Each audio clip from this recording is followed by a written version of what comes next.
بسم اللہ الرحمن الرحیم۔ قرآنی فیصلے، جلد دوم، باب اول۔ جمع قرآن کا کام کہ حضرت صدیق اکبر نے نہیں بلکہ حضرت عمر رضی اللہ عنہ نے شروع کیا اور کہ حضرت عثمان نے تکمیل کی۔ امام ابن ابی داؤد اپنی سند کے ساتھ یحییٰ بن عبد الرحمن بن حاتب سے نقل کرتے ہیں کہ عمر ابن الخطاب نے قرآن کو جمع کرنے کا ارادہ کیا اور اس کے لیے لوگوں کو خطبہ دیا اور فرمایا کہ جس شخص نے رسول اللہ سے کچھ بھی قرآن حاصل کیا ہو اسے ہمارے پاس لے آئے۔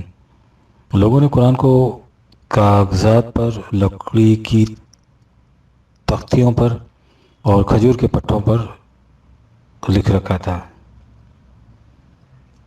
اور عمر کسی شخص سے کوئی چیز اس وقت تک قبول نہیں کرتے تھے جب تک وہ دو گواہی نہ دیں۔ اسی اثنا میں عمر شہید ہو گئے تو عثمان ابن عفان کھڑے ہوئے اور انہوں نے لوگوں سے کہا کہ جس کے پاس کتاب اللہ کا کچھ حصہ ہو وہ ہمارے پاس لے آئے، اور یہ بھی اس وقت تک کوئی چیز قبول نہیں کرتے تھے جب تک دو گواہی نہ دے دیں۔ چنانچہ خزیمہ ابن ثابت آئے اور کہنے لگے کہ میں دیکھ رہا ہوں تم نے 2 آیتیں لکھنے سے چھوڑ دی ہیں۔ پوچھا گیا وہ کون سی 2 آیتیں ہیں، تو انہوں نے جواب دیا کہ میں نے خود رسول اللہ صلی اللہ علیہ وسلم سے 2 آیتیں حاصل کی تھیں۔ لقد جاءكم رسول من أنفسكم عزيز عليه ما عنتم حريص عليكم بالمؤمنين رؤوف رحيم۔ 9/128 آخر صورت تک۔ اس پر عثمان نے کہا کہ میں گواہی دیتا ہوں کہ دونوں آیتیں اللہ کی طرف سے ہیں۔ پھر عثمان نے خزیمہ سے پوچھا بتاؤ ان آیتوں کو کہاں رکھیں؟ خزیمہ نے جواب دیا کہ قرآن کی جو صورت سب سے آخر میں نازل ہوئی ہو اسے ان آیتوں ہی سے ختم کر دو۔ چنانچہ سورہ برات کو انہی آیتوں سے ختم کر دیا گیا۔ لیجئے اب بات یہاں تک پہنچ گئی کہ قرآن کو نہ تو رسول اللہ نے مرتب فرمایا اور نہ ہی یہ عہد صدیقی میں مرتب ہوا۔ اس کی ابتدا حضرت عمر نے کی اور وہ بھی اسے ادھورا چھوڑ کر شہید ہو گئے۔ اب آگے چلیے عہد عثمانی میں قرآن میں اختلاف۔ امام ابن ابی داؤد اپنی سند کے ساتھ یزید بن معاویہ سے نقل کرتے ہیں کہ میں ولید بن عقبہ کے زمانے میں مسجد میں اس حلقے میں بیٹھا ہوا تھا جس میں حضرت حذیفہ مشہور صحابی بھی تشریف فرما تھے۔ مسجد میں اس وقت موسیٰ اشعری کی قرأت پر قرآن پڑھتا ہو وہ اس گوشے کی طرف آ جائے جو ابو ابقندہ کے پاس ہے، اور جو شخص عبداللہ بن مسعود کی قرأت پر قرآن پڑھتا ہو وہ اس گوشے کی طرف آ جائے جو عبداللہ کے گھر کی طرف ہے۔ اور وہاں 2 آدمیوں میں سورہ بقرہ کی ایک آیت کے بارے میں اختلاف ہوا تھا۔ ایک پڑھتا تھا وَاتَمُ الْحَجَّ وَالْعُمْرَةَ لِلْبَيْتِ اور دوسرا پڑھتا تھا وَآتِمُّ الْحَجَّ وَالْعُمْرَةَ لِلَّهِ۔ حضرت حذیفہ کو غصہ آ گیا، ان کی آنکھیں سرخ ہو گئی، انہوں نے فوراً اپنے کرتے کو سمیٹ کر بغل میں کیا اور مسجد میں ہی کھڑے ہو گئے۔ یہ واقعہ حضرت عثمان کے زمانے کا ہے، اور فرمانے لگے یا امیر المومنین میرے پاس آئیں یا میں امیر المومنین کے پاس جاؤں تو میں اس کا متعلق اس سے کہوں، کیونکہ تم سے پہلی امتوں نے بھی یہی کچھ کیا تھا۔ پھر آگے بڑھ کر بیٹھ گئے اور کہنے لگے خدا نے حضرت محمد صلی اللہ علیہ وسلم کو مبعوث فرمایا، انہوں نے مومنین کو ساتھ لے کر منکرین سے قتال کیا حتیٰ کہ خدا نے اپنے دین کو غالب کر دیا۔ پھر خدا نے حضرت محمد صلی اللہ علیہ وسلم کو اٹھا لیا تو لوگوں نے بے لگام گھوڑے کی طرح ہر طرف دوڑ لگانی شروع کر دی۔ پھر خدا نے عمر کو خلیفہ بنایا تو وہ اسلام کے عین وسط میں اترے اور اس کو اعتدال پر قائم کرنا چاہا۔ پھر خدا نے ان کو بھی اٹھا لیا تو لوگوں نے پھر منہ زور گھوڑے کی طرح ہر طرف زیادہ پیمائی شروع کر دی۔ اس کے بعد خدا نے عثمان کو خلیفہ بنایا، اور اللہ کی قسم وہ وقت قریب ہے کہ لوگ اسلام میں وہ زیادہ پیمائی کریں جو اپنی تمام پچھلی زیادہ پیمائیوں کو پیچھے چھوڑ جائے۔ زید بن ثابت کے انتخاب پر عبداللہ بن مسعود کی ناگواری۔ امام ابو داؤد اپنی سند کے ساتھ ابراہیم نخعی سے نقل کرتے ہیں کہ جب عثمان نے اپنے مرتب کردہ قرآن کے علاوہ باقی تمام مصاحف کو پھاڑ ڈالنے کا حکم دیا تو عبداللہ ابن مسعود نے کہا لوگو اپنے قرآنوں کو چھپا لو، کیونکہ جو شخص کچھ چھپا کر رکھے گا قیامت کے روز اسے اپنے ساتھ لے کر آئے گا، اور بہترین چھپانے کی چیز قرآن ہی ہے جسے تم میں سے کوئی قیامت کے روز اپنے ساتھ لے کر آئے۔ نیز امام ابی ابن داؤد اپنی سند کے ساتھ عبیداللہ بن عتبہ سے نقل کرتے ہیں کہ عبداللہ بن مسعود نے زید ابن ثابت کے لیے قرآن لکھنے کو ناپسند کیا اور کہنے لگے، اے مسلمانوں کی جماعت، مجھے تو قرآن لکھنے کے کام سے الگ تھلگ رکھا جاتا ہے، اور اس کی ذمہ داری ایک ایسے شخص نے لی ہے کہ بخدا میں اسلام لایا تو وہ ابھی اپنے کافر باپ کی صلب میں موجود تھا، یعنی پیدا بھی نہیں ہوا تھا۔ اور فرمایا آپ نے کہ جماعت قرآن کی مزعومہ کوششوں کے سلسلے میں صحابہ کا رد عمل کیا بتایا جا رہا ہے، اور ان کے باہمی تعلقات کو کس رنگ میں پیش کیا جا رہا ہے۔ نیز امام ابن ابی داؤد اپنی سند کے ساتھ زر بن جیش سے نقل کرتے ہیں کہ عبداللہ بن مسعود نے فرمایا، میں نے حضور کے دہن مبارک سے 70 سے اوپر صورتیں پڑھی ہیں، اور زید بن ثابت ابھی بچہ تھے جن کے سر پر 2 زلفیں لہراتی رہا کرتی تھیں۔ نیز شفیق سے نقل کرتے ہیں کہ عبداللہ بن مسعود نے کہا، عثمان مجھے کس کی قرأت پر قرآن پڑھنے کا حکم دے رہے؟ میں نے خود رسول اللہ صلی اللہ علیہ وسلم سے 70 سے اوپر صورتیں پڑھی ہیں، اور محمد صلی اللہ علیہ وسلم کے اصحاب جانتے ہیں کہ میں ان میں کتاب اللہ کا سب سے بڑا جاننے والا ہوں، اور اگر مجھے معلوم ہوتا کہ کوئی شخص مجھ سے زیادہ کتاب اللہ کو جانتا ہے تو میں سفر کر کے بھی اس کے پاس جاتا۔ حضرت عثمان کے عہد میں جمع قرآن۔ نیز امام ابن ابی داؤد ابن شہاب زہری کی اس روایت کو نقل کرنے کے بعد جو نمبر 1 میں گزر چکی ہے، ابن شہاب زہری ہی کی روایت سے انس ابن مالک انصاری سے یہ اضافہ نقل کرتے ہیں کہ آذربائیجان اور آرمینیا کے غزوہ میں اہل شام اور اہل عراق جمع ہوئے، اور آپس میں انہوں نے ایک دوسرے کو قرآن سنایا تو اس میں بڑا اختلاف ہوا، اور قریب ہو گیا کہ ان میں کوئی فتنہ برپا ہو جائے۔ جب حذیفہ ابن الیمان نے قرآن کے بارے میں ان کے یہ اختلاف دیکھے تو وہ حضرت عثمان کے پاس پہنچے اور کہا، لوگ قرآن کے بارے میں بڑا اختلاف کر رہے ہیں، حتیٰ کہ بخدا مجھے یہ اندیشہ ہو رہا ہے کہ وہ بھی اسی اختلاف میں مبتلا نہ ہو جائیں جس میں یہود و نصارہ مبتلا ہو چکے ہیں۔ یہ سن کر حضرت عثمان بہت گھبرائے، اور انہوں نے حضرت حفصہ کے پاس آدمی بھیج کر وہ صحیفہ نکلوایا جو ابو بکر کے حکم سے زید بن ثابت نے جمع کیا تھا، اور اس سے کئی مصحف لکھوائے اور ان کو ملک کے گوشوں میں بھیج دیا۔ جب مروان مدینہ کا امیر ہوا تو اس نے حضرت حفصہ کے پاس آدمی بھیج کر وہ صحیفے منگائے تاکہ انہیں جلا دے۔ مروان نے حضرت حفصہ کے صحیفے جلا دیے۔ اسے یہ اندیشہ تھا کہ لکھنے والے ایک دوسرے سے اختلاف نہ کرنے لگیں، مگر اب حضرت حفصہ نے انکار کر دیا۔ ابن شہاب کہتے ہیں کہ مجھ سے سالم بن عبداللہ نے بیان کیا کہ جب حضرت حفصہ کا انتقال ہوا تو مروان نے حضرت عبداللہ ابن عمر کے پاس سختی کے ساتھ کہلا بھیجا کہ ان صحیفوں کو ان کے پاس بھیج دیں۔ چنانچہ جو ہی لوگ حضرت حفصہ کی جنازے سے فارغ ہو کر لوٹے، عبداللہ ابن عمر نے وہ صحیفے مروان کے پاس بھیج دیے۔ مروان نے ان کو الگ الگ کر کے جلا دیا، اس اندیشے سے کہ ان صحیفوں میں کوئی چیز اس کے خلاف نہ ہو جو حضرت عثمان نے لکھا تھا۔ عہد عثمان میں قرآن کیسے جمع کیا گیا؟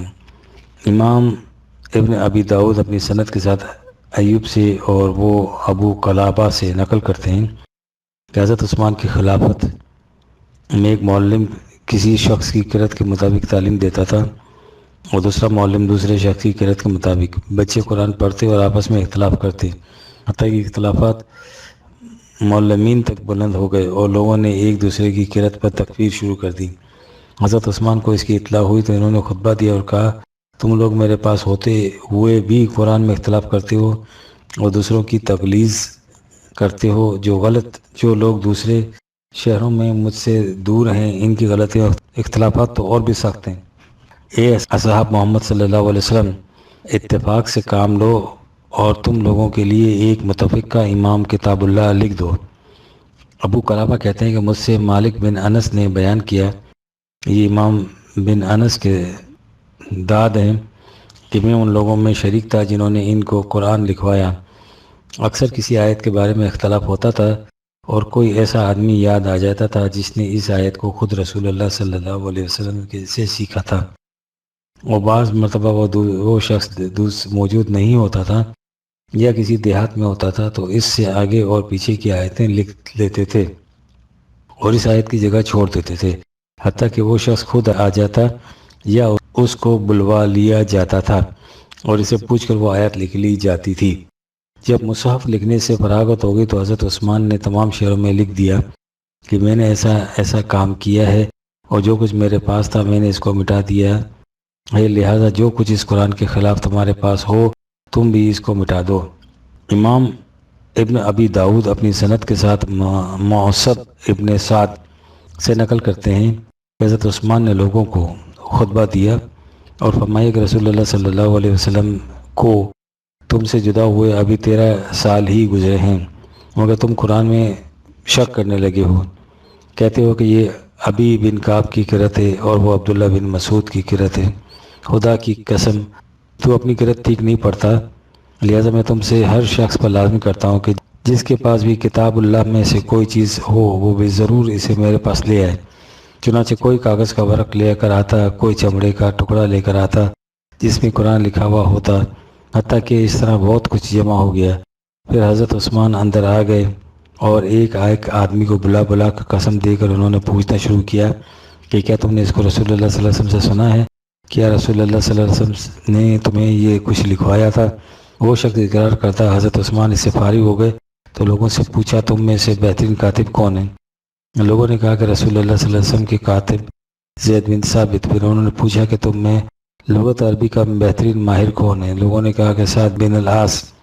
حضرت عثمان نے کہا ٹھیک ہے، سعید لکھوائیں اور زید لکھتے جائیں۔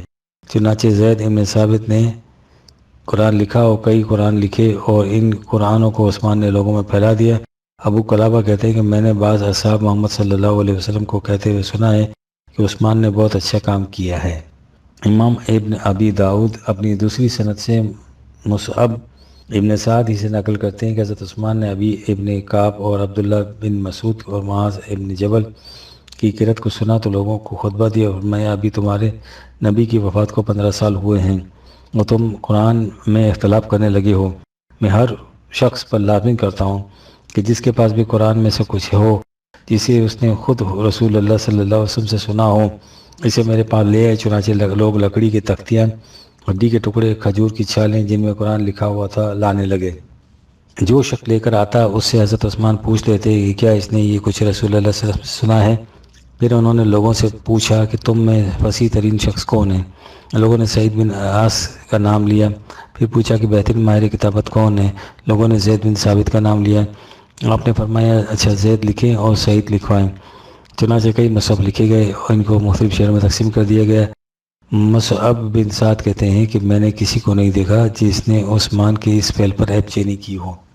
امام ابن ابی داود اپنی سند کے ساتھ محمد ابن ابی سے نقل کرتے ہیں کہ لوگ قرآن پڑھتے تھے اور نوبت یہاں تک آ گئی تھی کہ ایک آدمی دوسرے آدمی کو کہتا تھا کہ یہ کچھ تو پڑھتا ہے، اس سے تو کافر ہو گیا۔ اس کی اطلاع عثمان بن عفان کو کی گئی تو ان کے دل پر بڑی گرانی محسوس ہوئی اور انہوں نے قریش اور انصار کے 12 آدمیوں کو جمع کیا جن میں ابی بن کعب اور زید بن ثابت بھی تھے، اور ان سب کو اس صحن میں اکٹھا کر دیا جو حضرت عمر کے مکان میں تھا۔ اسی مکان میں قرآن رہتا تھا۔ حضرت عثمان بھی ان لوگوں کے پاس آتے جاتے رہتے تھے۔ محمد ابن ابی کہتے ہیں کہ مجھ سے کثیر ابن افلاح نے بیان کیا جو ان لوگوں کے لیے قرآن لکھنے والوں میں سے ایک تھے کہ اکثر ان 12 آدمیوں میں اختلاف ہو جاتا تھا تو اس اختلافی آیت کو وہ مؤخر کر دیا کرتے تھے۔ محمد کہتے ہیں کہ میں نے کثیر سے پوچھا کہ تم لوگ اس کو مؤخر کیوں کر دیا کرتے تھے تو انہوں نے بتایا کہ یہ مجھے معلوم نہیں۔ محمد کہتے ہیں کہ میں نے اس بارے میں ایک گمان بنایا ہے، تم لوگ اسے یقین نہ بنا لینا۔ میرا گمان یہ ہے کہ جب ان میں کسی آیت کے متعلق اختلاف ہوتا تھا تو وہ اسے اس لیے مؤخر کر دیتے تھے کہ دیکھیں کوئی ایسا آدمی مل جائے جو حضور کے ساتھ آپ کے آخری دور میں شریک ہو رہا ہو تو اس آیت کو اس کے قول کے مطابق لکھ لیں۔ قرآن کی ترتیب حضرت عثمان نے قائم کی تھی۔ امام ابن ابی داود اپنی سند کے ساتھ ابن عباس سے نقل کرتے ہیں کہ میں نے عثمان سے کہا کہ تم نے سورہ انفال کی جو مثانی میں سے ہے سورہ برات کے ساتھ کیوں رکھ دیا، حالانکہ وہ منیم میں سے ہے، اور پھر ان دونوں کو سبع طوال میں رکھ دیا ہے، ایسا تم نے کیوں کیا؟ عثمان نے بتایا کہ رسول اللہ صلی اللہ علیہ وسلم پر مختلف زمانوں میں مختلف عدد والی صورتیں نازل ہوتی رہتی تھی۔ جب آپ پر کچھ وحی نازل ہوتی تو کسی کاتب کو آپ بلا کر فرما دیتے کہ اس آیت کو ایسی ایسی صورت میں رکھ دو جس میں ایسا ایسا تذکرہ آیا ہے۔ سورہ انفال ان صورتوں میں سے ہے جو ابتداءً مدینے میں نازل ہوئیں، اور سورہ برات بالکل آخر میں نازل ہوئی ہے، مگر دونوں کا قصہ ایک سا ہے۔ مجھے خیال گزرا کہ سورہ برات سورہ انفال ہی کا حصہ ہے۔ حضور صلی اللہ علیہ وسلم کا انتقال ہو گیا اور ہمیں آپ نے یہ بتایا نہیں کہ آیا واقعی یہ اسی کا حصہ ہے یا نہیں۔ اسی وجہ سے میں نے دونوں کو یکے بعد دیگرے لکھ دیا، اور دونوں کے درمیان بسم اللہ الرحمن الرحیم کی سطر نہیں لکھی، اور دونوں کو سبع طوال میں رکھ دیا۔ یہاں تک یہ کہا گیا ہے کہ قرآن حضرت عثمان کے عہد میں مرتب ہوا، لیکن یہ قرآن کس قسم کا تھا اس کی بابت بھی سن لیجیے۔ قرآن میں غلطیاں رہ گئیں۔ امام ابن ابی داؤد اپنی سند کے ساتھ عبدالعالی بن عبداللہ بن عامر قرشی سے نقل کرتے ہیں کہ جب حضرت عثمان مصحف سے فارغ ہو گئے اور انہوں نے اسے دیکھا تو فرمایا تم لوگوں نے بہت اچھا کیا اور خوب کیا، مگر اس میں کچھ غلطیاں مجھے نظر آتی ہیں جنہیں عرب لوگ اپنے زبانوں سے ٹھیک کر لیں گے۔ لیجیے، قرآن عہد عثمانی میں مرتب تو ہوا لیکن اس میں بھی غلطیاں رہ گئیں۔ ان غلطیوں کو حضرت عثمان نے درست نہیں کیا بلکہ علی حال ہی رہنے دیا کہ عرب خود اپنی زبان سے درست کر لیں گے، اور آگے بڑھیے۔ امام ابن ابی داؤد اپنی سند کے ساتھ اکرمہ تائی سے نقل کرتے ہیں کہ جب حضرت عثمان کے پاس مصحف لایا گیا تو اس میں انہیں کچھ غلطیاں نظر آئیں۔ اس پر انہوں نے فرمایا کہ اگر لکھنے والا بنو حزیل کا اور لکھانے والا بنو ثقیف کا کوئی آدمی ہوتا تو اس میں یہ غلطیاں نہ پائی جاتی۔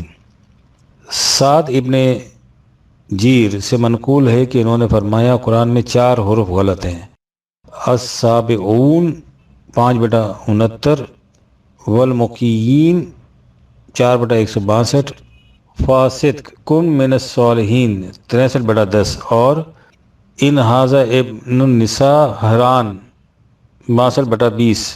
زبیر ابو خالد کہتے ہیں کہ میں نے احان بن عثمان سے پوچھا کہ آیت الراسخون فی العلم منہم والمؤمنون یؤمنون بما انزل الیک وما انزل من قبلک والمقیمین الصلاۃ ومؤتون الزکوٰۃ کیسے ہو گیا؟ آگے اور پیچھے رفع لایا گیا ہے اور المقیمین پر نصب ہے۔ احان نے جواب دیا کہ یہ کاتب کی غلطی ہے، پچھلا حصہ لکھا جا چکا تھا۔ اس نے پوچھا آگے کیا لکھوں؟ لکھوانے والے نے کہا کہ المقیمین الصلاۃ لکھو، اس سے جو کچھ کہا گیا لکھ دیا۔ عروہ کہتے ہیں کہ قرآن کی غلطیوں کے متعلق میں نے حضرت عائشہ سے پوچھا، یعنی ان ھذا لساحران اور والمقیمین الصلاۃ والمؤتون الزکوٰۃ والذین ھادوا والسابعون کے متعلق سوال تھا۔ حضرت عائشہ نے کہا بھتیجے یہ کاتبوں کا کام ہے کہ انہوں نے لکھنے میں غلطی کر ڈالی۔ صرف غلطیاں ہی نہیں رہ گئی تھیں بلکہ بعض آیات بھی قرآن میں درج ہونے سے رہ گئی تھی۔ مثلاً ہمارے ہاں مشہور ہے کہ شادی شدہ زانی کی سزا سنگسار ہے، لیکن قرآن کریم میں ایسی کوئی آیت نہیں۔ اس ضمن میں سنن ابن ماجہ میں جو سیاہ ستہ کی ایک مستند کتاب ہے، حضرت عائشہ کی طرف یہ روایت منسوب ہے کہ انہوں نے فرمایا کہ آیا رجم، سنگسار اور رضاعت کبیر والی آیت ایک صحیفے میں تھی جو میرے تخت کے نیچے رکھا تھا۔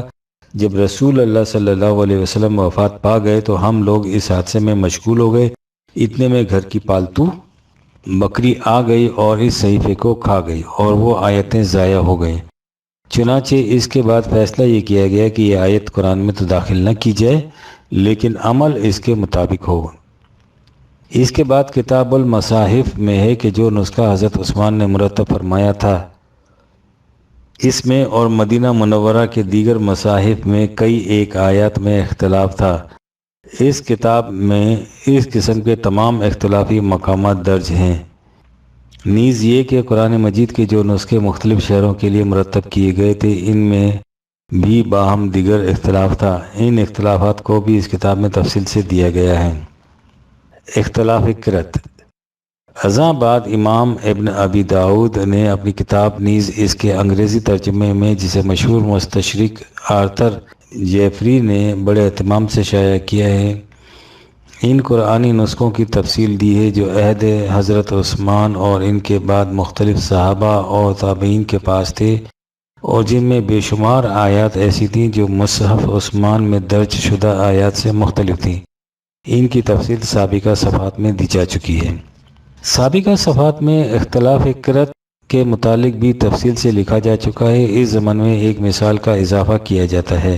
یہ سب کو معلوم ہے کہ سنی حضرات وضو میں پاؤں دھوتے ہیں اور شیعہ حضرات پاؤں پر مسح کرتے ہیں۔ ایک صاحب نے سید ابو العلا مودودی صاحب سے دریافت کیا کہ ان میں سے کون سا طریق قرآن کے مطابق ہے۔ مودودی صاحب نے اس کے جواب میں، جو ترجمان القرآن بابت فروری 1959 میں شائع ہوا تھا، پہلے قرآن کریم کی متعلقہ آیت درج کی جو حسب ذیل ہے۔ يا أيها الذين آمنوا إذا قمتم إلى الصلاة فاغسلوا وجوهكم وأيديكم إلى المرافق وامسحوا برؤوسكم وأرجلكم إلى الكعبين۔ 5/6۔ اس کے بعد تحریر فرمائے، اس میں لفظ وَأَرْجُلَكُمْ کی 2 قرأتیں متواتر ہیں۔ نافع ابن عامر، حفص، کسائی اور یعقوب کی قرأت وَأَرْجُلَكُمْ بفتح لام ہے، اور ابن کثیر، حمزہ، ابو عمرو اور عاصم کی قرأت وَأَرْجُلَكُمْ بکسر لام۔ ان میں سے کسی قرأت کی حیثیت بھی یہ نہیں ہے کہ بعد میں کسی وقت بیٹھ کر نحویوں نے اپنے اپنے فہم اور منشا کے مطابق الفاظ قرآنی پر وہ خود اعراب لگا دیے ہوں، بلکہ یہ دونوں قرأتیں متواتر طریقے سے منقول ہوئی ہیں۔ اب اگر پہلی قرأت اختیار کی جائے تو وہ ارجلکم کا تعلق فغسلوا کے حکم سے جڑتا ہے، اور معنی یہ ہو جاتے ہیں اور دھو اپنے پاؤں ٹخنوں تک۔ اور اگر دوسری قرأت قبول کی جائے تو اس کا تعلق وامسحوا برؤوسکم سے قائم ہوتا ہے، اور معنی یہ نکلتے ہیں اور مسح کرو اپنے پاؤں پر ٹخنوں تک۔ یہ صحیح اختلاف ہے جو ان 2 معروف و مشہور اور متواتر قرأتوں کی وجہ سے آیت کے معنی میں واقع ہو جاتا ہے۔ اس تعارض کو رفع کرنے کی ایک صورت یہ ہے کہ دونوں قرأتوں کو کسی ایک ہی مفہوم غسل یا مسح پر محمول کیا جائے، لیکن اس کی جتنی کوشش بھی کی گئی وہ ہمیں کسی قطعی نتیجے پر نہیں پہنچاتی، کیونکہ جتنی وزنی دلائل کے ساتھ ان کو غسل پر محمول کیا جا سکتا ہے، قریب قریب اتنے ہی وزنی دلائل پر مسح پر محمول کرنے کے حق میں بھی ہیں۔ دوسری صورت یہ ہے کہ محض قواعد زبان کی بنا پر ان میں سے کسی ایک معنی کو ترجیح دی جائے، لیکن یہ صورت بھی مفید مطلب نہیں، کیونکہ دلائل ترجیح دونوں پہلوؤں میں قریب قریب برابر ہیں۔ اب آخر اس کے سوا چارہ کیا ہے کہ رسول اللہ صلی اللہ علیہ وسلم اور صحابہ کرام کے عمل کو دیکھا جائے۔ اور اس کے بعد لکھا، قرآن کے الفاظ سے جو بات واضح نہ ہوتی ہو، اسے سمجھنے کے لیے اس ذریعے سے زیادہ معتبر ذریعہ اور کون سا ہو سکتا ہے؟ قطع نظر اس کے کہ شیعہ حضرات اسی معتبر ذریعے کی روح سے پاؤں پر مسح کرتے ہیں، اور سنی حضرات کا دعویٰ ہے کہ وہ بھی اسی معتبر ذریعے کی روح سے پاؤں دھوتے ہیں۔ مودودی صاحب کے ارشاد کے قرآنی آیت کی دونوں قرأتیں متواتر ہیں، اور ایسی مستند کہ ان میں سے کسی ایک کو بھی رد نہیں کیا جا سکتا۔ اس کا صاف مطلب یہ ہے کہ مودودی صاحب کے ارشاد کے مطابق قرآن کریم کی یہ آیت ارجلکم میں لام کے زبر کے ساتھ بھی نازل ہوئی تھی اور زیر کے ساتھ بھی، اور دونوں کا یہ اختلاف اس قدر اہم ہے کہ ایک قرأت کی روح سے پاؤں دھونے کا حکم ملتا ہے اور دوسری قرأت کی روح سے پاؤں پر مسح کرنے کا، اور اس طرح قرآن کے الفاظ سے بات واضح نہیں ہوتی۔ آپ سوچئے کہ اس کے بعد قرآن مجید کے متعلق کیا تصور قائم ہوتا ہے، اور ہم جو دنیا کے سامنے یہ دعویٰ پورے حتم و یقین کے ساتھ پیش کرتے ہیں کہ اس کتاب میں ایک حرف اور نقطے کا بھی تغیر و تبدل نہیں ہوا، اس دعوے کی حیثیت کیا رہ جاتی ہے؟ قرآن کے الفاظ سے بات اسی لیے حل نہیں ہوتی کہ آپ زبر کے ساتھ لام کو بھی منزل من اللہ مانتے ہیں اور زیر کے ساتھ بھی منزل من اللہ، اور اس کے بعد سوچئے کہ ایسی کتاب نازل کرنے والے خدا کے متعلق معاذ اللہ کیا تصور قائم ہوتا ہے جو متضاد احکام نازل کر دیتا ہے۔ اور اگر خدا نے اس آیت کو ایک ہی شکل میں نازل کیا تھا، یعنی لام کے زیر یا زبر کے ساتھ، تو اگلی صورت یہی سامنے آتی ہے کہ رسول اللہ نے معاذ اللہ کسی کو لام کے زیر کے ساتھ بتا دیا اور کسی کو زبر کے ساتھ۔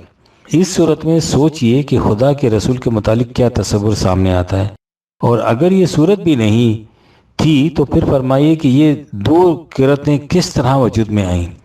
آپ یہ معلوم کر کے حیران ہوں گے کہ اختلاف قرأت کے ماننے والے یہ قطعاً نہیں بتاتے کہ ان مختلف قرأتوں کا سر چشمہ کیا ہے، کیا خدا نے ایسا کہا یا اس کے رسول نے۔ اس باب میں شیعہ حضرات کا مسلک واضح ہے۔ وہ کہتے ہیں کہ خدا نے ان آیات کو اسی طرح اتارا تھا جس طرح ان کے ائمہ پڑھتے تھے۔ مصحف عثمانی میں ان میں تحریف کر دی گئی، لیکن سنی حضرات نہ اسے ماننے کے لیے تیار ہیں کہ حضرت عثمان نے ایسا کر دیا، اور نہ ہی یہ بتاتے ہیں کہ پھر دوسری قرأتوں کی حیثیت کیا ہے۔ مصحف عثمانی بھی صحیح و متضاد آیات بھی درست۔ بسوخت عقل زہرت کے اینچے بو والجبیس۔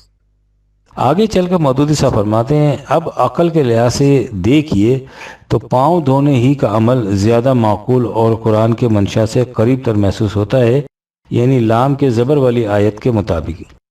لیکن انہوں نے یہ نہیں بتایا کہ اس کے بعد لام کی زیر والی قرأت کا کیا بنے گا، جو اسی طرح متواتر اور مستند ہے جس طرح لام کی زبر والی قرأت۔ ہم نے اوپر کہا کہ اختلاف قرأت کے عقیدوں کی روح سے یہ فطری نتیجہ سامنے آتا ہے کہ معاذ اللہ رسول اللہ کسی ایک طرح قرآن آیت بتاتے اور کسی کو دوسری طرح۔ اس کی تائید میں ہماری بخاری شریف میں ایک روایت ملتی ہے، ملاحظہ فرمائیے۔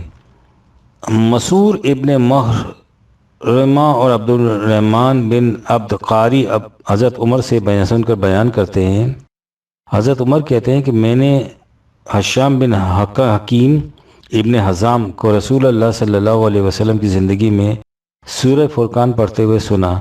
میں نے ان کا پڑھنا سنا تو وہ بہت سارے ایسے الفاظ پڑھ رہے تھے جو مجھے رسول اللہ صلی اللہ علیہ وسلم نے نہیں پڑھائے تھے۔ قریب تھا کہ میں نماز ہی میں ان پر حملہ کر بیٹھوں، مگر میں نے بمشکل صبر کیا، حتیٰ کہ انہوں نے سلام پھیرا تو میں نے انہی کی چادر میں انہیں کس لیا، اور میں نے ان سے پوچھا کہ یہ سورت جو میں نے تمہیں پڑھتے ہوئے سنی ہے تمہیں کس نے پڑھائی ہے؟ انہوں نے کہا کہ مجھے تو رسول اللہ نے پڑھائی ہے۔ میں نے کہا تو جھوٹ بولتا ہے، کیونکہ رسول اللہ صلی اللہ علیہ وسلم نے خود مجھے اس کے خلاف پڑھائی ہے جو تو پڑھ رہا تھا، اور میں اس کو کھینچتا ہوا رسول اللہ صلی اللہ علیہ وسلم کی طرف لے چلا، اور میں نے رسول اللہ صلی اللہ علیہ وسلم سے کہا کہ میں نے اس کو سورہ فرقان کو ایسے الفاظ میں پڑھتے ہوئے سنا ہے جو آپ نے مجھے نہیں پڑھائے۔ رسول اللہ صلی اللہ علیہ وسلم فرمایا انہیں چھوڑ دو، حشام پڑھو۔ چنانچہ حشام نے اسی طرح رسول اللہ صلی اللہ علیہ وسلم کے سامنے پڑھ دیا جیسا کہ میں نے پڑھتے ہوئے سنا تھا۔ اس پر رسول اللہ صلی اللہ علیہ وسلم نے فرمایا یوں ہی تو نازل ہوئی ہے۔ پھر فرمایا عمر اب تم پڑھو۔ چنانچہ جس طرح حضور نے مجھے پڑھائی تھی میں نے پڑھ کر سنائی تو رسول اللہ صلی اللہ علیہ وسلم نے فرمایا یوں بھی نازل ہوئی ہے۔ اس کے بعد آپ نے فرمایا کہ یہ قرآن تو 7 حروفوں پر نازل ہوا ہے، لہٰذا جس طرح آسان ہو پڑھ لیا کرو۔ سوچیے کہ بات کہاں سے کہاں پہنچ گئی۔ یہ ہے وہ شکل جو اختلاف قرأت کے عقیدے سے سامنے آتی ہے۔ سوچئے کہ اس کے بعد دین کا کچھ بھی باقی رہتا ہے، لیکن دین کا کچھ باقی رہے یا نہ رہے ہمارے علماء حضرات ان روایت کو وضعی قرار دینے کے لیے تیار نہیں۔ جو ایسا کہے اسے منکر حدیث قرار دے کر ان پر کفر کا فتویٰ لگا دیا جاتا ہے۔ یاد رکھیے اختلاف قرأت کی تمام روایت وضعی ہیں۔ قرآن کریم بغیر کسی اختلاف کے خدا کی طرف سے نازل ہوا، اسے رسول اللہ صلی اللہ علیہ وسلم نے اس طرح مرتب و مدون کر کے خود امت کو دیا، اور وہی قرآن بغیر ایک حرف کے تغیر و تبدل کے امت کے ہاں مروت چلا رہا ہے۔ ایسی تمام روایت جو اس میں کسی قسم کے اختلاف کی نشاندہی کرتی ہیں وضعی ہیں اور خاص سازش کا نتیجہ۔ جولائی 1974 عیسوی۔ مودودی صاحب نے قصہ ہی تمام کر دیا۔ مودودی صاحب نے اپنے ماہنامہ ترجمان القرآن میں رسائل و مسائل کو عنوان سے ایک سلسلہ تشریحات شروع کر رکھا ہے، جس کا نقطہ ماسکہ یہ ہے کہ خدا اور رسول کے فیصلوں میں حق و اضافہ بھی کیا جا سکتا ہے اور رد و بدل بھی۔ ان کا یہ پورے کا پورا مقالہ تشریحات خاص محاکمہ کا متقاضی ہے، لیکن اسے ہم کسی اور وقت پر اٹھا رکھتے ہیں۔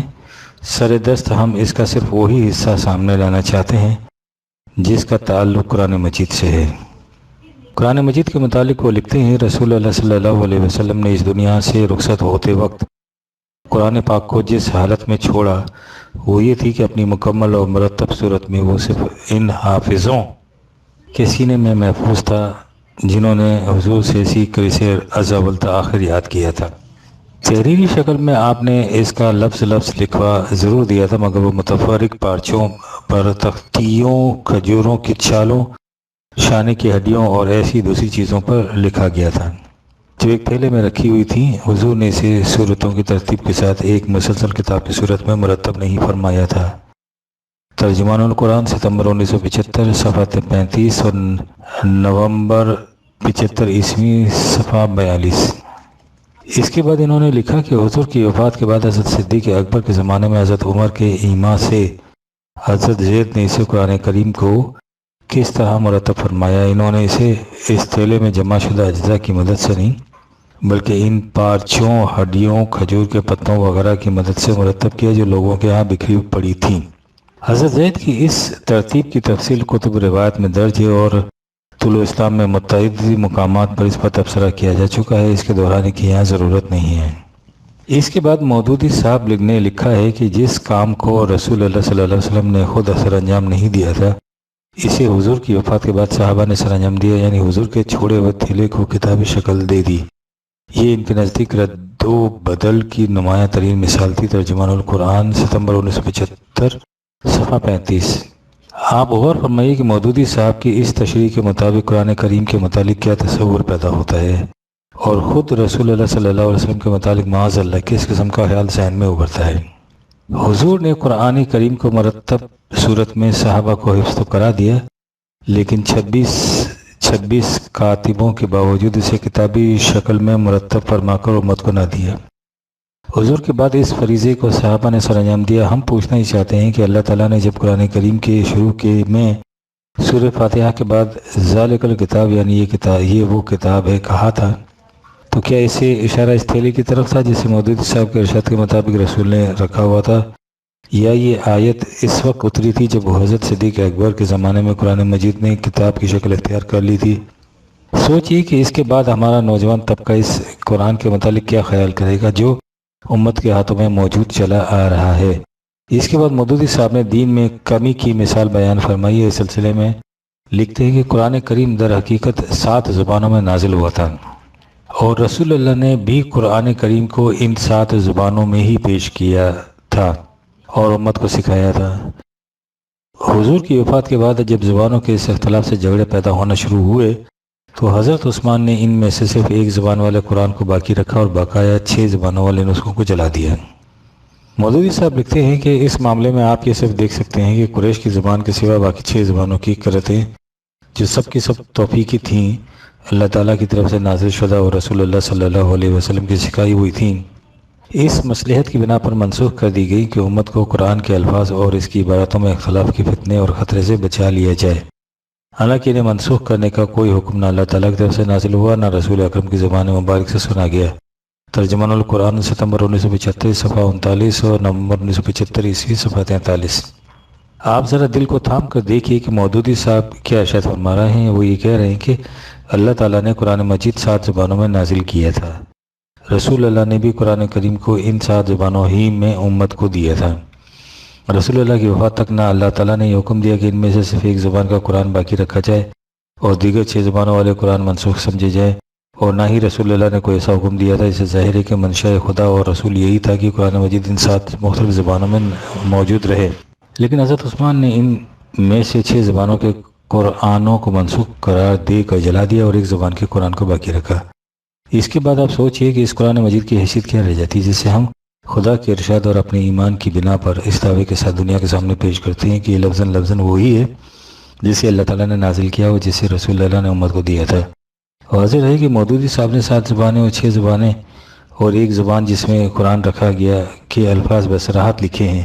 اس کے برعکس اللہ تعالیٰ نے قرآن کریم کی زبان کا جہاں جہاں بھی ذکر کیا اس کے لیے لسان واحد کا صیغہ استعمال کیا، السنہ زبان جمع کا صیغہ کہیں استعمال نہیں کیا۔ اس کے بعد آپ سوچئے کہ وہ ہم نے جو کہا تھا کہ اس شخص کا مقصد یہ ہے کہ نوجوان نسل کو دین سے برگشتہ کیا جائے، کیا اس میں کوئی شبہ باقی رہ سکتا ہے؟ کہا جائے گا کہ یہ باتیں مودودی صاحب نے اپنی طرف سے نہیں لکھی یہ سب کتب احادیث میں موجود ہیں۔ تو ہم عرض کریں گے کہ احادیث کے متعلق تو مودودی صاحب نے خود فرما دیا ہے کہ وہ ہر حدیث کو صحیح نہیں مانتے، لہذا جن روایت کی بنیادوں پر مودودی صاحب نے قرآن مجید کے متعلق یہ کچھ لکھا ہے، ظاہر ہے کہ وہ انہیں خود اپنی بصیرت کے مطابق صحیح مانتے ہیں۔ ہمارے نزدیک وہ تمام روایت جو قرآن کریم کے خلاف جاتی ہیں وضعی ہیں اور مودودی صاحب جیسی ذہنیت رکھنے والوں کی سازش کا نتیجہ ہے۔ اور قیامت یہ ہے کہ اس شخص کی کتابوں بالخصوص نام نہاد تفسیر کے تراجم دنیا کے مختلف زبانوں بالخصوص انگریزی زبان میں بھی شائع ہو رہے ہیں۔ نہ معلوم اس پردہ زنگاری کے پیچھے کون سا معشوق چھپا بیٹھا ہے۔ فروری 1976 قرآن مجید کی حفاظت فرقہ اہل قرآن کی گمراہی۔ قارئین میں سے ایک صاحب نے اپنے کسی ملنے والے کی طرف سے اٹھایا گیا اعتراض پیش کیا، جس کا جواب طلوع اسلام میں شائع کرنا مناسب سمجھا گیا ہے۔ اعتراض یہ ہے، خدا کی طرف سے انبیاء سابقہ کو جو کتابیں دی گئیں ان کی حفاظت کا ذمہ اللہ تعالیٰ نے اپنے ذمہ نہیں لیا تھا، جس کا نتیجہ یہ ہوا کہ ان میں انسانوں نے تحریف کر دی۔ آخر میں خدا نے ضروری سمجھا کہ اپنی کتاب کی حفاظت خود ہی کرنی چاہیے، تو قرآن شریف کے سلسلے میں یہ کہہ دیا کہ اس کی حفاظت ہم خود کر لیں گے۔ اس سے ظاہر ہوتا ہے کہ خدا کے دل میں یہ خیال سابقہ تجربات کی ناکامی کے بعد پیدا ہوا۔ خدا کے متعلق اس قسم کا تصور یہ اکثر باطل دکھائی دیتا، لیکن اگر یہ بات یوں نہیں تو پھر اس کا جواب کیا ہے؟ طلوع اسلام خدا کے متعلق اس قسم کا تصور فی الواقع باطل ہے اور پیدا ہوتا ہے اس غلط مفروضے سے جس پر مذکورہ بالا اعتراض کی بنیاد ہے۔ وہ مفروضہ یہ ہے کہ اللہ تعالیٰ کتب سابقہ کو ابدی طور پر محفوظ رکھنا چاہتا تھا، لیکن انسانوں نے ایسا نہ ہونے دیا، تو اس کے بعد خدا نے سوچا کہ اسے اپنی کتاب کی حفاظت آپ کرنی چاہیے۔ صحیح صورت یہ نہیں ہے۔ کتب سابقہ کا ابدی طور پر محفوظ رکھے جانا مشیت خداوندی کا مقصود تھا ہی نہیں، اور اس کی وجہ یہ تھی کہ وہ کتابیں تمام نوع انسان کے لیے ابدی طور پر ضابطہ ہدایت قرار پانے کے لیے نازل نہیں کی گئی تھیں۔ ان ادوار میں ہوتا یہ تھا کہ ایک رسول ایک خاص قوم کی طرف مبعوث ہوتا، اس کی تعلیم کا دائرہ اثر و نفوذ بھی ایک خاص خطۂ زمین تک محدود ہوتا، اس کی طرف نازل کردہ کتاب میں جو جزء احکام شریعت دیے جاتے وہ اس قوم اور اس زمانے کے حسب حال ہوتے۔ جب زمانہ ذرا اور ترقی کر جاتا تو سابقہ احکام میں سے جو اس قابل ہوتے کہ وہ اس دور میں بھی نافذ العمل رہ سکیں انہیں بحال رہنے دیا جاتا، جو اس قابل نہ رہتے ان کی جگہ دوسرے احکام دے دیے جاتے۔ یوں ان سابقہ کتابوں کے یوں سمجھے کہ نئے ایڈیشن شائع کر دیے جاتے۔ واضح رہے کہ دین کے اصول تو وہی رہتے ہیں، لیکن کیونکہ وہ غیر متبدل تھی، اس تبدیلی کی ضرورت ان احکام شریعت میں لاحق ہوتی جو وقتی تقاضوں کے مطابق دیے جاتے تھے۔ یہ تصریح خود قرآن کریم میں موجود ہے جب کہا ما ننسخ من آية أو ننسها نأتي بخير منها أو مثلها 2/106۔ ایک رسول کے بعد جب دوسرا رسول آتا تو اس وقت دیکھا جاتا کہ سابقہ رسول کی وساطت سے دیے گئے احکام شریعت میں سے جو نافذ العمل رہنے کے قابل نہیں رہے انہیں منسوخ کر کے ان کی جگہ جدید احکام دے دیے جاتے، اور جن احکام میں تبدیلی کی ضرورت نہ ہوتی لیکن انہیں سابقہ رسول کی امت نے فراموش کر دیا ہوتا ان کی تجدید کر دی جاتی۔ سورہ نمل میں اس کی وضاحت ہو وإذا بدلنا آية مكان آية 16/101 کہہ کر دی گئی ہے، یعنی ایک حکم کی جگہ دوسرا حکم دے دینا۔ اب ظاہر ہے کہ جو کتابیں دی ہی وقتی طور پر گئی تھیں ان کا ابدی طور پر محفوظ رکھے جانا مقصود مشیت تھا ہی نہیں۔ وہی خداوندی کے سلسلہ اسی انداز سے جاری رہا تھا کہ مشیت کے پروگرام کے مطابق ایک ہی کتاب کا دیا جانا ضروری سمجھا گیا جو نوع انسان کے لیے ابدی طور پر ضابطہ حیات بننے کے قابل ہو۔ یہ کتاب قرآن کریم کی شکل میں دی گئی، اس کے متعلق اعلان کر دیے کہ وتمت كلمة ربك صدقا وعدلا لا مبدل لكلماته 6/116 تیرے رب کے قوانین اس کتاب میں تکمیل تک پہنچ گئے ہیں، اب اس میں کسی تبدیلی کی ضرورت نہیں پڑے گی۔ ظاہر ہے کہ جو کتاب مکمل بھی ہو گئی اور غیر متبدل بھی قرار دے دی گئی، اس کا ہمیشہ کے لیے محفوظ رکھے جانا بھی ضروری تھا۔ اس بنا پر خدا نے اس کی حفاظت کا ذمہ خود لے لیا 15/9 اور اس کے بعد سلسلہ وحی کے ختم کر دینے کا اعلان کر دیا۔ چونکہ قرآن کریم کو تمام نوع انسان کے لیے ابدی طور پر ضابطہ ہدایت بنانا تھا، اس لیے اس میں احکام شریعت بہت کم دیے گئے۔ اس کی تعلیم بیشتر ان اصولوں پر مبنی ہے جو انسانی زندگی کے تمام گوشوں کو محیط ہے۔ اس کتاب کے متبعین سے کہہ دیا گیا کہ وہ ان غیر متبدل اصولوں کی چار دیواری کے اندر رہتے ہوئے جزئی کام اپنے زمانے کے تقاضوں کے مطابق خود مرتب کریں۔ وَأَمْرُ شُورَى بَيْنَهُمْ 42/38 کا یہی مطلب ہے۔ یہ اصول تو ہمیشہ اگر متبدل رہیں گے، لیکن ان کی روشنی میں وضع کردہ احکام زمانے کے تقاضوں کے مطابق بدلتے رہیں گے۔ اس طرح احکام وضع کرنے کا فریضہ قرآنی مملکت ادا کرے گی، جسے خلافت اللہ منہاج نبوت بھی کہا جاتا ہے۔ انبیاء سابقہ کے زمانے میں وقتی احکام کی کیا صورت تھی، اس کا اندازہ اس سے لگائیے کہ جب حضرت نوح علیہ السلام سے کہا گیا کہ سیلاب سے بچنے کے لیے کشتی کی ضرورت ہوگی، تو انہیں یہ بھی وحی کی روح سے بتانا پڑا کہ کشتی کس طرح بنائی جاتی ہے۔ 11/37۔ ظاہر ہے کہ جب زمانہ ذرا آگے بڑھا تو کشتی بنانے سے متعلق آسمانی ہدایت کی ضرورت نہ رہی، تاکہ اس قسم کی کشتی کی بھی ضرورت نہ رہی جسے حضرت نوح نے بنایا تھا۔ یہ تو صرف ایک مثال ہے۔ آپ تورات بائبل کے عہد نامہ عتیق کو دیکھیے، اس میں چھوٹی چھوٹی سی باتوں کے لیے بھی کس قدر تفصیل اور کثرت کے ساتھ احکام ملتے ہیں۔ اس قسم کے جزئی و تفصیلی احکام اور زمانے کی وقتی ضروریات پوری کرنے کے لیے تھے۔ وہ ابدی طور پر غیر متبدل قرار نہیں پا سکتے تھے۔ ابدی طور پر وہی نظام کار فرما رہ سکتا تھا جسے قرآن کریم نے تجویز کیا ہے، یعنی غیر متبدل اصولوں کی روشنی میں وقتی احکام خود مرتب کرنا۔ ضمن ہمارے ہاں جب قرآنی نظام مملکت باقی نہ رہا تو قرآن کریم نے جس بلند و بالا حکمت کے پیش نظر جزئی احکام خود نہیں دیے تھے، وہ بھی نگاہوں سے اوجھل ہو گئی۔ سمجھا یہ گیا کہ اسلام مکمل و آخری دین اسی صورت میں قرار پا سکتا ہے جب اس میں زندگی کے تمام تقاضوں کے لیے چھوٹے سے چھوٹے احکام بھی موجود ہوں اور وہ ہمیشہ اس کے لیے غیر متبدل رہیں۔ قرآن کریم میں تو یہ احکام تھے ہی نہیں، اس لیے انہیں خود مرتب کر لیا گیا اور انہیں ابدی قرار دے دیا گیا۔ انہیں احکام فقہ کہا جاتا ہے۔ سابقہ شریعت کے ناقابل عمل احکام کو بدلنے کے لیے تو بعد کے رسول آ جایا کرتے تھے، لیکن اب چونکہ سلسلہ نبوت ختم ہو چکا ہے، اس لیے ان احکام فقہ کو بدلنے کے لیے کوئی رسول بھی نہیں آئے گا۔ یہ ہے وہ مقام جس پر ہم صدیوں سے کھڑے ہیں۔ بعض لوگوں کا یہ خیال پیدا ہوا کہ انسانوں کو کیا حق حاصل ہے کہ وہ اپنے خود ساختہ احکام کو احکام شریعت کہہ کر امت سے ان پر عمل کریں۔ یہ احکام خدا کی طرف سے ملنے چاہیے۔ اس خیال کے تابع وہ لگے قرآن کریم سے احکام فقہ تلاش کرنے، لیکن قرآن کریم میں یہ احکام تھے نہیں۔ تو اب کیا کیا جائے؟ اب وہ لگے اندھوں کی طرح ٹامک ٹوئیاں مارنے، اور وہ احکام جو قرآن میں تھے ہی نہیں لگے انہیں قرآن سے تلاش اور متعین کرنے۔ اس کا نتیجہ جو ہو سکتا تھا وہ ظاہر ہے۔ اسے طلب بالدین، دین سے مذاق کرنے کے سوا اور کیا کہا جائے۔ یہ حضرات اپنے آپ کو اہل قرآن کہتے ہیں۔ مصیبت یہ ہے کہ اہل فقہ نے جو احکام مدون کیے تھے انہیں بہرحال انسانوں کے وضع کردہ احکام ہی کہا اور سمجھا جاتا ہے، خواہ ان انسانوں کا پایا کتنا ہی بلند کیوں نہ تصور کر لیا جائے۔ لیکن یہ لوگ اہل قرآن جو احکام پیش کرتے ہیں ان کے متعلق کہتے ہیں کہ یہ خود خدا کے مقرر کردہ احکام ہیں۔ یہ للعجب۔ یہ تمام الجھنیں اس لیے پیدا ہو رہی ہیں کہ اللہ تعالیٰ نے جس حکمت اور غایت کے لیے قرآن کریم کو اس انداز کی کتاب ہدایت بنایا تھا وہ غایت نگاہوں سے اوجھل ہو چکی ہے، اور جس نظام نے اس کتاب پر عمل کرانا تھا وہ نظام قائم نہیں رہا۔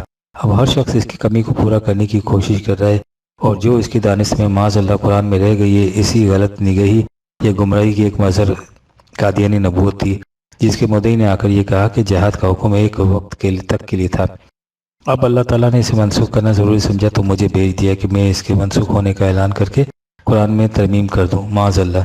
آپ نے دیکھا کہ ایک نظام قرآنی کے قائم نہ رہنے سے امت کس قسم کی گمراہی میں مبتلا ہو گئی۔ مئی 1976 قرآن سے غفلت برتنے سے عمر ضائع ہو گئی۔ مولانا انور شاہ کاشمیری دیوبندی کا مخلصانہ اعتراف اور شیخ الہند مولانا محمود الحسن کی تنبیہ۔ مولانا انور شاہ کاشمیری دیوبندی دنیا علم و تقویٰ میں کسی تعارف کے محتاج نہیں، ان کا نام سنتے ہی نگاہ احترام سے جھک جاتی ہیں۔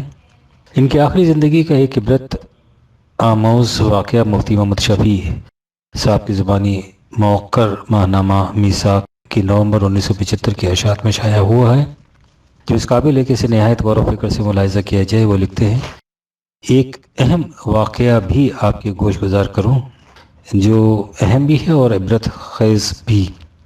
قادیان میں ہر سال ہمارا جلسہ ہوا کرتا تھا، اور سیدی حضرت مولانا سید محمد انور شاہ صاحب رحمۃ اللہ علیہ بھی اس میں شرکت فرمایا کرتے تھے۔ ایک سال اسی جلسے پر تشریف لائے، میں بھی آپ کے ساتھ تھا۔ ایک صبح نماز فجر کے وقت اندھیرے میں حاضر ہوا تو دیکھا کہ حضرت سر پکڑے ہوئے بہت مغموم بیٹھے ہیں۔ میں نے پوچھا، حضرت کیسا مزاج؟ کہا، ہاں ٹھیک ہی ہے۔ مزاج کیا پوچھتے ہو، عمر ضائع کر دی۔ میں نے عرض کیا، حضرت آپ کی ساری عمر علم کی خدمت میں، دین کے اشاعت میں گزری ہے۔ ہزاروں آپ کے شاگرد علماء ہیں، مشاہیر ہیں جو آپ سے مستفید ہوئے اور خدمت دین میں لگے ہوئے ہیں۔ آپ کی عمر اگر ضائع ہوئی ہوتی تو پھر کس کی عمر کام میں لگی؟ فرمایا، میں تمہیں صحیح کہتا ہوں، عمر ضائع کر دی۔ میں نے عرض کی، حضرت بات کیا ہے؟ فرمایا ہماری عمر کا، ہماری تقریروں کا، ہماری ساری قد و کاوش کا خلاصہ یہ رہا ہے کہ دوسرے مسلکوں پر حنفیت کی ترجیح قائم کر دیں، امام ابو حنیفہ کے مسائل کے دلائل تلاش کریں اور دوسرے ائمہ کے مسائل پر آپ کے مسلک کی ترجیح ثابت کریں۔ یہ رہا ہے محور ہماری کوششوں کا، تقریروں کا اور عملی زندگی کا۔ اب غور کرتا ہوں تو دیکھتا ہوں کہ کس چیز میں عمر برباد کی۔ ابو حنیفہ ہماری ترجیح کے محتاج ہیں کہ ہم ان پر کوئی احسان کریں؟ ان کو اللہ تعالیٰ نے جو مقام دیا ہے وہ مقام لوگوں سے خود اپنا لوہا منوائے گا، وہ تو ہمارے محتاج نہیں ہیں۔ اور امام شافعی، مالک اور امام احمد بن حنبل اور دوسرے مسالک کے فقہا جن کے مقابلے میں ہم یہ ترجیح قائم کرتے آئے ہیں، کیا حاصل ہے اس کا؟ اس کے سوا کچھ نہیں کہ ہم زیادہ سے زیادہ اپنے مسلک کو درست مسلک جس میں خطا کا احتمال موجود ہے ثابت کریں اور دوسرے کے مسلک کو خطا محتمل الصواب غلط مسلک جس کے حق ہونے کا احتمال موجود ہے کہیں۔ اس سے آگے کوئی نتیجہ نہیں۔ ان تمام بحثوں، تحقیقات اور تحقیقات کا جن میں ہم مصروف ہیں۔ پھر فرمایا ارے میاں، اس کا تو کہیں حشر میں بھی راز نہیں کھلے گا کہ کون سا مسلک صواب تھا اور کون سا خطا۔ اجتہادی مسائل صرف یہی نہیں کہ دنیا میں ان کا فیصلہ نہیں ہو سکتا، دنیا میں بھی ہم تمام تر تحقیق و کاوش کے بعد یہی کہہ سکتے ہیں کہ یہ بھی صحیح ہے اور وہ بھی صحیح، یا یہ کہ یہ صحیح ہے لیکن احتمال موجود ہے کہ یہ خطا ہو اور وہ خطا ہے، اس احتمال کے ساتھ کہ ثواب ہو۔ دنیا میں تو یہ ہے ہی، قبر میں بھی منکر نکیر نہیں پوچھیں گے کہ رفع دین حق تھا یا ترک رفع دین حق تھا، آمین بالجہر حق یا بالسر حق تھی۔ برزخ میں بھی اس کے متعلق سوال نہیں کیا جائے گا اور قبر میں بھی یہ سوال نہیں ہوگا۔ حضرت شاہ صاحب فرماتے ہیں اللہ تعالیٰ شافعی کو رسوا کرے گا، نہ ابو حنیفہ کو، نہ مالک کو، نہ امام احمد بن حنبل کو، جن کو اللہ تعالیٰ نے اپنے دین کے علم کا انعام دیا، جن کے ساتھ اپنی مخلوق کے بہت بڑے حصے کو لگا دیا، جنہوں نے نور ہدایت 400 پھیلایا، جن کی زندگیاں سنت کا نور پھیلانے میں گزری۔ اللہ تعالیٰ ان میں سے کسی کو رسوا نہیں کرے گا کہ وہاں میدان حشر میں کھڑا کر کے یہ معلوم کرے کہ ابو حنیفہ نے صحیح کہا تھا یا شافعی نے غلط کہا تھا یا اس کے برعکس۔ یہ نہیں ہوگا۔ تو جس چیز کو نہ دنیا میں کہیں نکھرنا ہے، نہ برزخ میں، نہ محشر میں، اسی کے پیچھے پڑ کر ہم نے اپنی عمر ضائع کر دی، اپنی قوت صرف کر دی، اور جو صحیح اسلام کی دعوت تھی مجمع علیہ اور سبھی کے مابین جو مسائل متفقہ تھے اور دین کی جو ضروریات سبھی کے نزدیک اہم تھیں، جن کی دعوت انبیاء اکرام لے کر آئے تھے، جن کی دعوت کو عام کرنے کا ہمیں حکم دیا گیا تھا، اور وہ منکرات جن کو مٹانے کی کوشش ہم پر فرض کی گئی تھی، آج یہ دعوت تو نہیں دی جا رہی۔ یہ ضرورت دین تو لوگوں کی نگاہوں سے اوجھل ہو رہی ہیں اور اپنے اغیار ان کے چہرے کو مسخ کر رہے ہیں، اور وہ منکرات جن کو مٹانے میں ہمیں لگے ہونا چاہیے تھا وہ پھیل رہے ہیں۔ گمراہی پھیل رہی ہے، الحاد آ رہا ہے، شرک و بت پرستی چل رہی ہے، حرام و حلال کا امتیاز اٹھ رہا ہے، لیکن ہم لگے ہوئے ہیں ان فروئی بحثوں میں۔ حضرت شاہ صاحب نے فرمایا یوں غمگین بیٹھا ہوں اور محسوس کر رہا ہوں کہ عمر ضائع کر دی۔ طلوع اسلام یہ تاثر در حقیقت عبرت آموز تفسیر ہے قرآن کریم کی اس آیہ جلیلہ کی، جس میں اس نے اسلاف کے ساتھ ہماری رشتے اور تعلق کو ان الفاظ میں بیان کیا ہے۔ تلك أمة قد خلت لها ما كسبت ولكم ما كسبتم ولا تسألون عما كانوا يعملون۔ 2/141 یہ لوگ اپنے اپنے کام سر انجام دے کر دنیا سے رخصت ہو گئے، انہوں نے جو اچھے کام کیے ان کی انہیں جزا ملے گی اور ان کی غلطیوں کا ان سے مواخذہ ہوگا۔ ہم تم سے یہ نہیں پوچھیں گے کہ انہوں نے کیا کیا تھا، تم سے یہی پوچھا جائے گا کہ تم نے کیا کیا تھا۔ کیا ہمارے علماء کرام بالعموم اور وابستگان دیوبند بالخصوص حضرت شاہ صاحب کہ اس حاصل زندگی سے کچھ سبق حاصل کریں گے؟ لیکن یہ کبھی ایسا نہیں کریں گے۔ ترک قرآن شیخ الہند مولانا محمود الحسن دیوبندی کا مقام بلند بھی کسی کی نگاہوں سے پوشیدہ نہیں۔ اس ماہنامہ کے صفحہ 48 پر مفتی محمد شفیع صاحبی کے حوالے سے ان کا ایک واقعہ درج ہے جو اسی طرح غور و فکر کا محتاج ہے۔ شیخ الہند مرحوم نے فرمایا، میں نے جہاں تک جیل کی تنہائیوں میں اس پر غور کیا، پوری دنیا میں مسلمان دینی اور دنیاوی ہر حیثیت سے کیوں تباہ ہو رہے ہیں، تو اس کے دو سبب معلوم ہوئے۔ ایک ان کا قرآن چھوڑ دینا، دوسرے آپس کے اختلافات اور خانہ جنگی۔ اس لیے میں وہیں سے یہ عزم لے کر آیا ہوں کہ اپنی باقی زندگی اس کام میں صرف کر دوں کہ قرآن کریم کو لفظاً اور معاناً عام کیا جائے۔ بچوں کے لیے لفظی تعلیم کے مکاتب ہر بستی میں قائم کیے جائیں۔ بڑوں کو عوامی درس قرآن کی صورت میں اس کے معنی سے روشناس کرایا جائے اور قرآنی تعلیمات پر عمل کے لیے آمادہ کیا جائے، اور مسلمانوں کے باہمی جنگ و جدال کو کسی قیمت پر برداشت نہ کیا جائے۔ حضرت شیخ الہند نے جو فرمایا ہے کہ مسلمانوں کی تباہی کے دو سبب معلوم ہوئے، ایک ان کا قرآن چھوڑ دینا اور دوسرے آپس کے اختلافات، تو یہ دوسرا سبب بھی در حقیقت پہلے سبب ہی کا فطری نتیجہ ہے۔ قرآن کریم نے اپنے نزول کا مقصد یہ بتایا تھا کہ وہ نوع انسان کے اختلافات کو ختم کر دے گا، لہٰذا قرآن کریم کو چھوڑ دینے کا فطری نتیجہ باہمی اختلافات ہیں، اور ان کے مٹانے کا ایک ہی طریقہ ہے کہ ہر اختلافی معاملے میں قرآن کریم کو اتھارٹی تسلیم کر لیا جائے۔ لیکن یہاں مصیبت یہ ہے کہ ان لوگوں کے روزگار کا دار و مدار ہی ان اختلافات پر ہے۔